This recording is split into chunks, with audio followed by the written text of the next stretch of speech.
Asiliukas liūtų valdovas, italų pasaka. Gyveno pasaulyje asiliukas, jokio vardo jis neturėjo, nes vos prieš 3 dienas tebuvo gimęs ir šeimininkas dar niekaip nespėjo jo praminti. Asiliukas buvo labai linksmas, labai smalsus ir be paliovos kaišioja savo snukutį, kur reikia ir kur nereikia.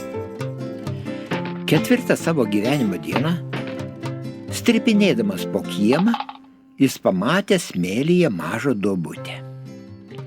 Tai asiliukui pasirodė labai keista. Jis pasilenkė ir pauostė, kuo ten kvepia. Staiga iš smėlio iššoko siaubinga pabaisa. Pilvas apvalus, kojų daugybė ir visos į asiliuką, kad tiesiasi, tai vabaliukas. Skrusdelių liūtas tūnoja smėlyje išsikasęs duobelę. Skrusdelių laukia. Žinoma, asiliukas neskrusdelė, bet vis dėlto jis persigando ir subliovė visą gerklę. Išgirdęs kažką bliaunant, atbėgo jo šeimininkas, pamatė, kas atsitiko ir prapliupo juokais. Tai bent narsuolis, vabaliuko, skrusdelių liūto išsigando. Na, dabar aš žinau, kokį vardą tau duoti. Vadinsies Garpalijonu, liūtų valdovu. Taip asiliukas gavo vardą.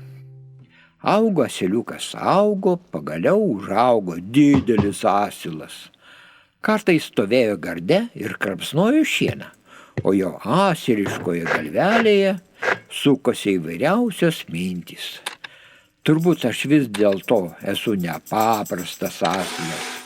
Sakysim, vieno mano pažįstamo vardas Ilgaausis, kito Pilkis. Bet visame pasaulyje nėra tokio asilo, kurį vadintų Garpalijonu. Turinčiam tokį vardą asilui nepritinka tampyti nešulius ant nugaros ir klausytis niuksėjimų. Tad asiliukas nusprendė pakeliauti po pasaulį, geresnės dalios paieškoti. Jis pasimuistė, nutraukė apynastrį, spyrė kanopomis, išvertė duris ir išbėgo į laisvę. Bėga asilas per laukus, per plynės, žolė aplink, aukšta, dagių, kiek tik širdis geidžia. Sustoja asilas, pamosavo uodegą ir iš džiaugsmo taip užbliovė, kad toli aidas nuskardeno. Ėjo pro šalį liūtas, išgirdo asilą bliaunant ir panoro sužinoti, kieno toks puikus balsas. Iššoko iš krūmo ir nustebo. Niekada tokio žvėries jis nebuvo sutikęs. Balsas kone kaip liūto, uodega su kutu. Visai kaip liūto, o vis dėlto ne liūtas. Kas tu per vienas? Kuo tu vardu, paklausė jis asilo. Garpalijonas, atsakė asilas. Garpalijonas, apstulbo liūtas. Taip, oriai patvirtino asilas, juk aš stipriausias ir protingiausias pasaulyje. Jei taip, labai džiaugiuosi su tavim susipažinęs, būkime draugai, pasiūlė liūtas.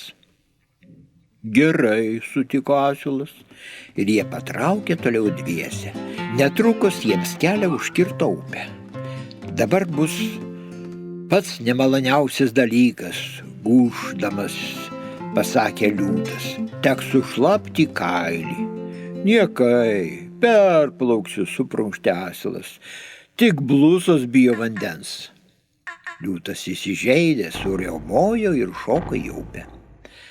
Asilas neskubėdamas taip pat įbrido į vandenį, jam nesykį teko su nešuoliais bristi per seklius upelius ir dabar buvo viskas gerai, kol jis su po kojomis juto kietą dugną. Bet štai šaltas vanduo ėmė jam kutenti pilvą, paskui teko užriesti galvą, o toliau visai blogai pasidarė, dugnas įslydo iš po kojų. Asilas iškart pasinėrė su visa galva ir vos neužspringo. Pasispardė kanopomis, išnėrė, vėl murktelėjo į gilumą ir vėl išnėrė. O liūtas tuo metu jau seniai buvo iššokęs iš vandens, nusipurtęs ir dabar stebėdamas žiūrėjo į savo naująjį draugą, kuris vis dar kapanojosi vidury upės. Pagaliau ir asilas išsikapstė į krantą. Išvokštė, prunkštė, kosėjo, čiaudėjo. Kas tau? Paklausė liūtas. Juk sakei, kad plaukti vieni niekai. Taip ir yra, pasakė Garpalijonas. Bet matai, vandenį aš pastebėjau žuvį ir užkabinau ją uodegą, norėdamas pavišinti tave pietumis. Kvaila žuvis negalėjai suprasti, kokia garbė jai tenka ir iš visų jėgų spyriojasi. Štai ir teko su ją pasitasyti. Tai kurgi ta žuvis? Paklausė liūtas. Ogi prie kranto įsižiūrėjau, kad tai tik ašakota lydeka ir bečiau ją. Draugai truputį apdžiuvo ir patraukė toliau. Ėjo ir prieėjo aukštą sieną. Liūtas daug negalvodamas peršoko ją vienu šuoliu. O vargšas asilas iš pradžių pakėlė priešakines kojas, uždėjo jas ant sienos viršaus, atsispyrė užpakalinėmis ir pakibo ant pilvo. Priešakinės kanopas vienoje pusėje, o užpakalinės kitoje. Liūtas labai nustebo. Ką tu ten darai, suriko jis. Argi nematai, kad sveriuosi? Vos beištarė asilas ir iš paskutiniųjų pasispyręs užpakalinėmis kojomis brinktelė ant žemės. Nuostabus dalykas, pasakė jis savo palydovui. Kiek kartų sveriuosi, vis tas pats. Persisveria galva ir tiek. Beje, tai ir suprantama, kas turi tiek daug proto. Protingumo tai tu protingas, sutiko liūtas, tik neįsižeisk, bet jėgos rodos be reikalo pasigyrė. Na žinai, pasipiktino asilas, jėgos turi ne mažiau kaip proto. Pagaliau ko čia daug ginčytis, pasirunkime, katras stipresnis ir tuoj pat. Pabandyk sugriauti šią sieną. Liūtas linktelėjo gauruotą galvą, pakėlė leteną, užsimojo ir trenkė akmeninę sieną. Siena liko stovėti kaip stovėjus, o liūtas skaudžiai susimušė leteną. Atėjo asilo eilė. Iš pradžių jis atidžiai apžiūrėjo, kaip siena sumūdyta, ir apačioje pastebėjo nelabai tvirtai besilaikantį akmenį. Paskui atsisuko užpakaliu, prisitaikė ir spyrė į sieną kartą, kitą. Akmuo išlėkė ir didelis gabalas sienos griuvo užgaudamas liūtui antrą koją. Taip, pripažino liūtas, iki šiol maniau, kad stipresnio žvėrės už liūtą nėra. Pasirodo, apsirikau. O ką tu dar moki daryti? Pagarbiai paklausė jis.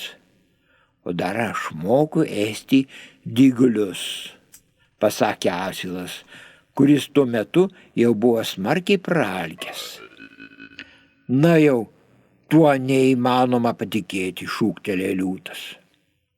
Garpalijonas apsidairė, išsirinko vešliausią dagio krūmą ir patenkintas ėmė kramsnoti dygius lapus ir dygius žiedus. Dabar matau, tu iš tiesų nepaprastas žvėris ir ne veltui tokį vardą turi, pasakė liūtas. Tu esi gimęs visus žvėris valdyti.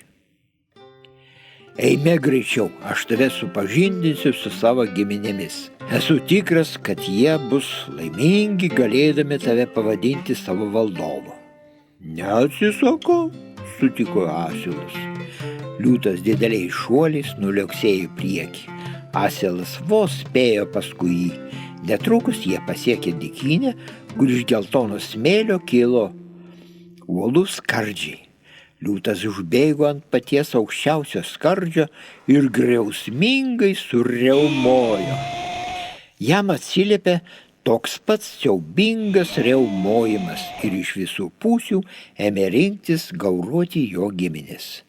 Tiesą pasakius, mūsų asilas neteko drąsos pamatęs šitiek liūtų, bet paskui prisiminė, kad jis vadinamas Garpalijonu ir tapo oras, sulapsėjo ausimis ir užrėtė uodegą.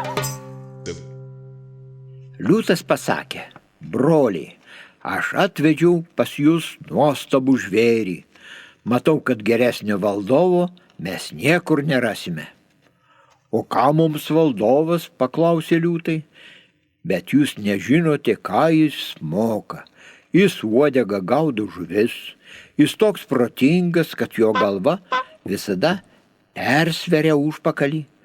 Toks stiprus, kad nuo jo spyrių griūva akmeninės sienos ir jis moka ėsti dyglius.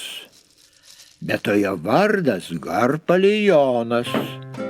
Na jeigu taip, pasakė liūtė, tebūnie jis mūsų karalius. Ir asilas Garpalijonas tapo liūtų valdovu.